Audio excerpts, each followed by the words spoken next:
부활절 되면 교회에서 뭘 나눠주지요? 뭐 나눠줘요? 달걀 나눠주죠. 왜 달걀을 나눠줄까? 여러 가지 썰이 있어요.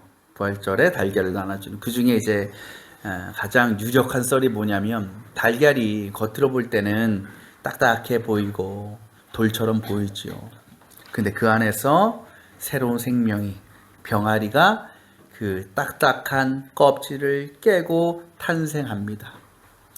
그러니까 사람들이 그 장면을 보면서 예수님께서 죽으셨다가 다시 살아나셔서 무덤을 깨고 나오시는 장면을 떠올리게 된 거죠. 그래서 그때부터 부활절에 그 의미를 담아 달걀을 나눠주게 된 겁니다. 그래, 오늘 우리는 부활절을 맞이해서 십자가에 달려 죽으시고 돌무덤에 묻혀 계셨다가 다시 살아나셔서 그 딱딱하고 단단한 돌덩이를 걷어내신, 그렇게 다시 세상 가운데 자신의 존재를 드러내신 부활의 사건을 기념하기 위해 모여 있습니다. 근데 솔직히 부활을 믿는다라는 것은 말처럼 쉽지가 않습니다. 왜요? 사람이 죽었다가 다시 다시 살아난다라는 것은 인간적인 상식이나 과학적 원리로는 절대로 상상할 수 없는 것이기 때문입니다. 그래서 세상 많은 사람들은 예수님의 부활을 부정하고 믿지 않습니다. 그리고 예수를 믿는다고 하는 신앙인들조차도 예수님의 부활에 대해서 의심하는 사람들도 있습니다.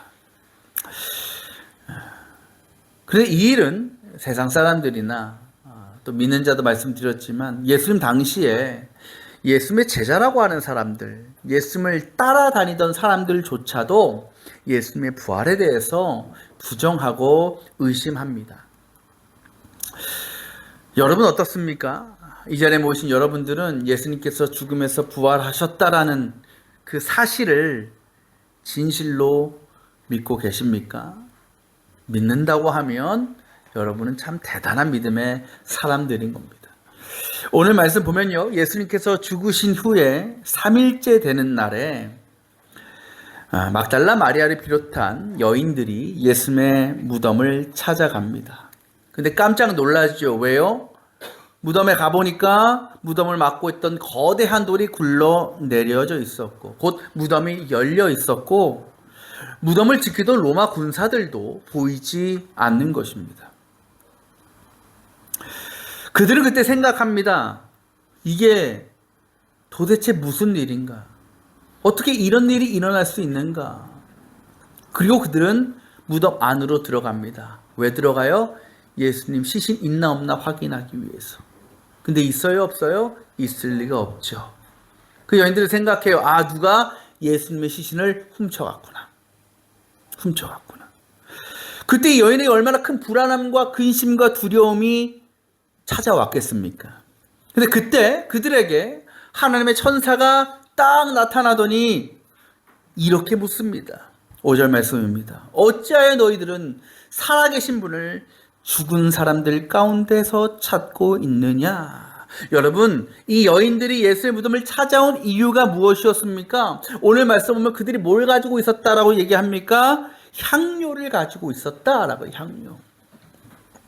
당시 유대교 관습에 따르면 사람이 죽고 3일이 지나면 죽음을 확정하게 됩니다. 그래서 그 시신에 향유를 발라줍니다.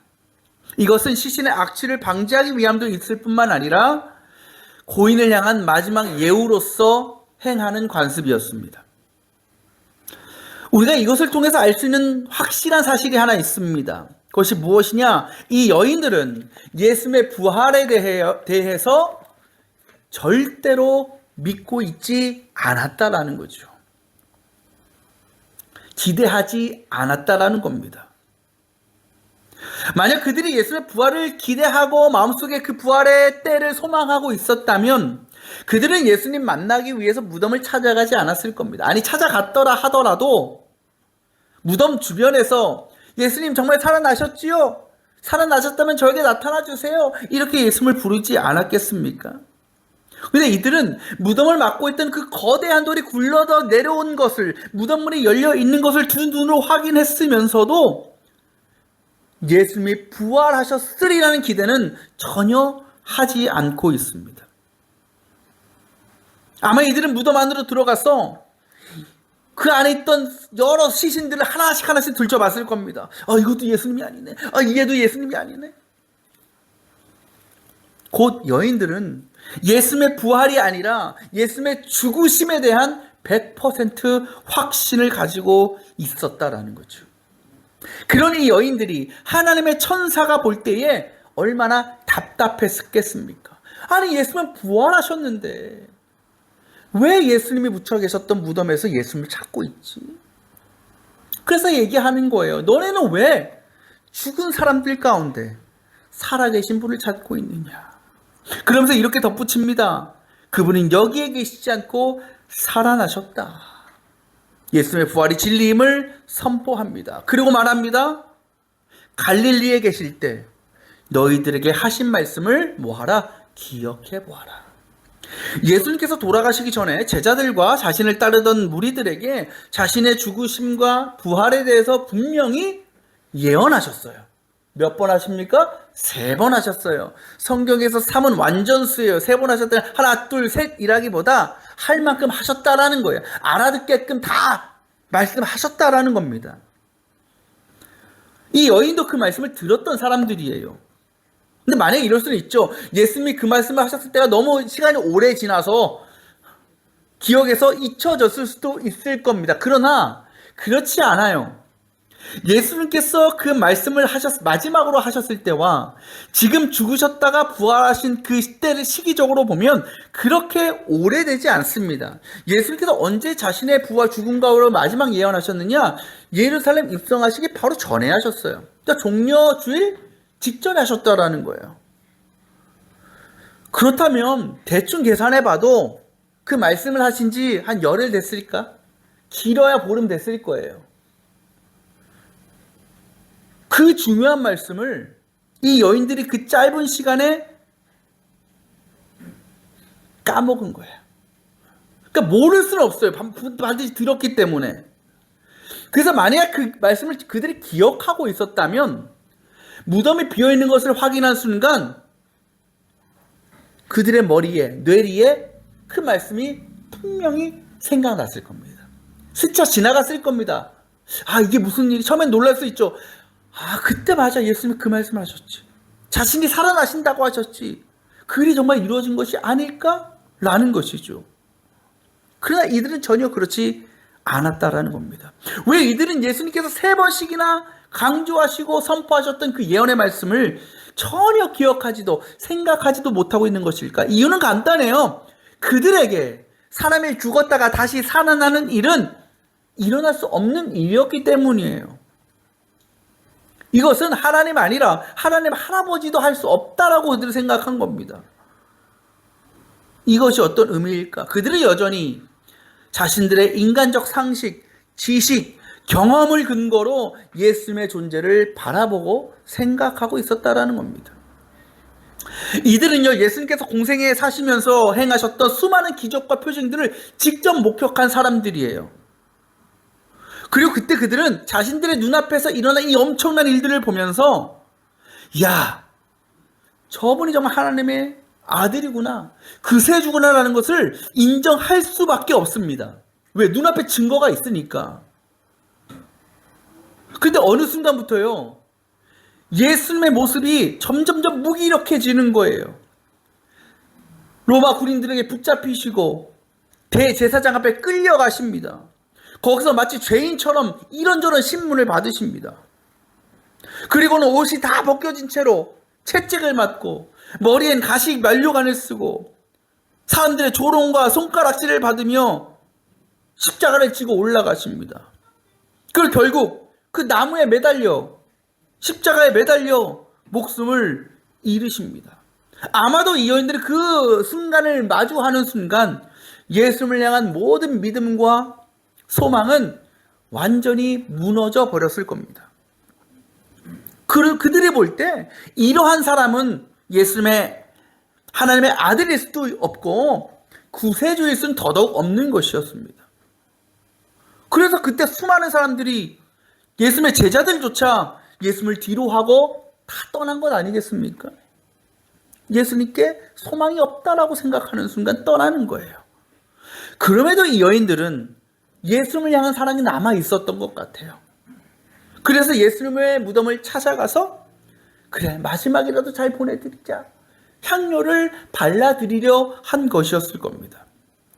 그러나 그럼에도 여전히 그의 안에는 예수님이 부활하셨으리라는 기대는 전혀 남아있지 않았습니다.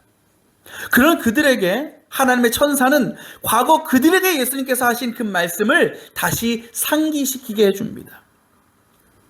그러자 그동안 잊고 있었던 그 예수님의 말씀을 이 여인들이 회상하게 됩니다. 다시 기억하게 됩니다. 그리고 산 아래로 내려갑니다.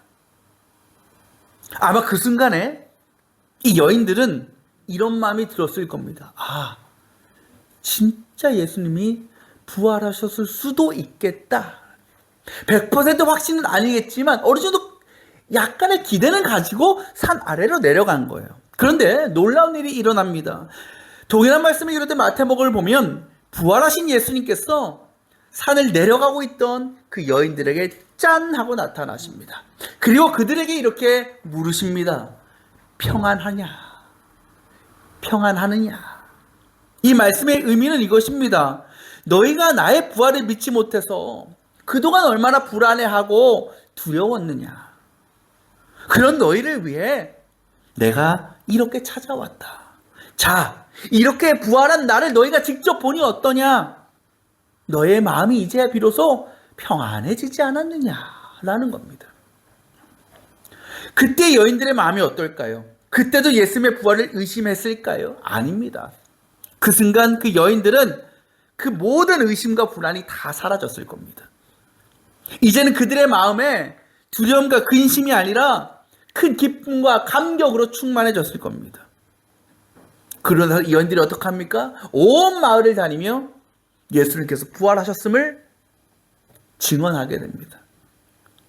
방금까지 그 천사들의 말처럼 죽은 자 가운데서 산 자를 찾아 헤매이던 이 어리석고 믿음 없던 여인들이 예수의 말씀을 기억하고 회상하자 부활하신 예수님께서 그들을 만나 주셨고 그로 인해 이 여인들이 그저 예수님의 시신을 수습하는 종이 아니라 위대한 부활의 증인으로 세워지게 된 것입니다.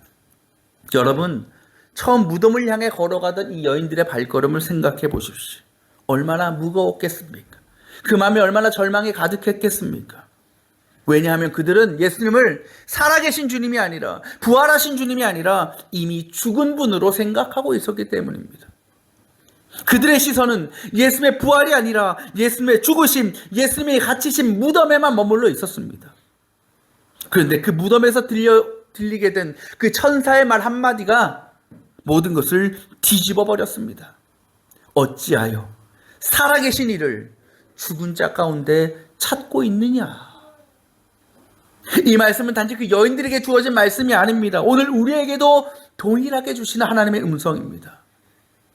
우리의 신앙도 돌아보면 이 여인들처럼 살아계신 주님을 믿는다고 말은 하면서도 실제 삶에서는 죽어있는 것들 속에서 소망을 찾고 있던 우리의 모습이 발견됩니다. 변해버릴 세상, 결국 사라져갈 물질, 끝이 있는 인간관계, 한계가 분명한 내 자신의 능력, 이런 것들 속에서 내가 위로를 얻으려 하고 만족과 평안을 누리려고 합니다. 그러나 분명한 것은 그곳에는 생명이 없다라는 겁니다. 소망이 없다라는 겁니다. 왜? 결국 그 모든 것들은 살아있는 것이 아니라 죽어있는 것이기 때문입니다. 언젠간 사라져버릴 것이기 때문입니다. 이것이 오직 예수 그리스도가 우리의 소망이 되시는 이유입니다. 왜? 주님은 죽지 않으시고 부활하셨기 때문입니다. 그 부활하신 주님은 지금도 우리 안에 역사하시고 살아계시며 우리와 동행하고 계시기 때문입니다. 주님께서 제자들에게 말씀하셨던 것처럼 내가 세상 끝날까지 너희와 항상 함께 있으리라는 그 약속이 지금도 우리의 신앙 가운데, 우리의 삶의 여정 가운데 계속해서 이어져 가고 있기 때문입니다. 그 주님의 부활의 약속을 우리가 믿는다면 우리의 삶도 달라지게 되는 것입니다. 이제는 더 이상 죽어있는 것에서 답을 찾지 않습니다. 소망을 찾지 않습니다. 오직 살아계신 주님을 의지하는 인생으로 살아가는 것입니다. 눈에 보이는 것에 매여 사는 종과 같은 존재가 아니라 우리 아까 찬양했던 것처럼 부활하신 주님을 향한 소망 안에서 참 자유를 누리며 평안을 누리며 살아가는 것입니다. 사랑하는 여러분, 우리가 때로 삶을 살아가며 고난과 위기 앞에 절망할 때 있습니다. 그럼에도 우리가 그 안에서 소망을 말할 수 있는 이유는 우리가 능력이 있고 우리가 강해서가 아니라 부활의 주님이 여전히 우리와 함께 계시기 때문입니다. 우리가 다시 무너지고 황폐해진 우리의 현실 속에서도 흔들리지 않고 다시 일어설 수 있는 이유도 우리의 상황이 좋아질 것을 기대해서가 아니라 여전히 그 안에 부활의 능력이 임하고 있음을 믿기 때문입니다. 우리 마틴 루터를 잘 압니다. 종교개혁가지요. 마틴 루터가 가톨릭을 상대로 종교개혁을 하면서 그 가톨릭으로부터 참 많은 위협도 받고 또 핍박도 많이 받았습니다.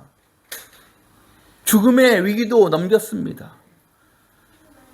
그때 이 마틴 루터의 심정이 어땠겠습니까? 나는 교회를 회복하려고, 다시 종교를 하나님의 뜻 안에서 다시 회복하려고 이렇게 열심히 하는데 나에게 왜 이렇게 고난을 주시나? 왜 저들을 회개시키지 않으시나? 내가 왜 이렇게 억압과 핍박 속에 살아야 되나? 늘 불안해하고 두려워하며 살았어요. 그래서 얼굴에 늘 근심이 가득한 거예요. 늘 어두운 거예요. 그렇게 그날도 이 루터가 침울한 얼굴로 방에 틀어박혀 있었습니다. 그때의 아내였던 카탈리나가 루터의 방으로 찾아옵니다. 그런데 이 카탈리나가 뭘 입고 있느냐? 검은 상복을 입고 들어옵니다. 루터가 놀라서 묻습니다. 아니 카탈리나, 누가 돌아가시기라도 한 것입니까? 왜 상복을 입고 있습니까? 그때 카탈리나가 이렇게 대답합니다. 루터, 하나님께서 돌아가신 것 같아요. 당신이 이렇게 낙심하고 있는 걸 보니까 말이죠. 여러분, 우리의 삶의 문제, 고난, 어려움 앞에서 그저 절망하고 좌절하고 근심하고 있습니까? 그러한 모습은요, 마치 하나님은 돌아가신 분이야, 하나님은 죽은 존재라는 것을 드러내는 것입니다. 그런 우리의 모습을 보면 세상 사람들이 어떻게 믿음을 가지려 할 것이고 어떻게 주님의 부활을 믿으려 할까요? 저와 여러분이 믿는 그 주님은 여전히 돌무덤에 갇혀 계신 분이 아닙니다. 모든 일이 다 끝났다고, 다 실패했다고 생각하는 그 순간 다시 살아나셔서 지금까지, 아니 앞으로도 영원히 살아 역사하시는 부활의 주님이십니다. 그 부활의 능력을 믿는 자, 그 부활의 주님과 동행하는 성도의 삶은 절대로 무너지지 않습니다. 주님께서 다시 부활시키시고 회복시키십니다. 그리고 그것이 우리를 이 세상 가운데 부활의 증인으로 살아가게 할 것입니다. 이 부활의 아침 우리가 다시 결단하길 원합니다. 이제 더 이상 죽어있는 이 세상 속에서 소망을 찾지 않겠습니다. 변해버릴 것들에 인생을 걸지 않겠습니다. 오직 영원히 살아계신 주님, 지금도 우리와 함께 하시는 그 주님을 믿고 의지하며 그 능력 안에 살아가겠습니다. 고백할 수 있는 이 부활절 아침에 저와 여러분이 되시기를 소망합니다. 그 믿음이, 그 고백이, 그 결단이 우리를 매일의 삶 속에서 부활의 능력으로 승리하게 할 것입니다. 그렇게 우리의 슬픔이 기쁨으로, 우리의 절망이 소망으로 변화되는 역사, 죽음의 자리에서 새로운 생명이 시작되는 그 부활의 은혜가 우리 모든 성도들의 삶과 신앙 가운데 그저 머릿속에, 기억 속에 있는 것이 아니라 실제적으로 일어나는 경험으로, 사건으로 우리가 이루어질 수 있기를 주님의 이름으로 축원합니다.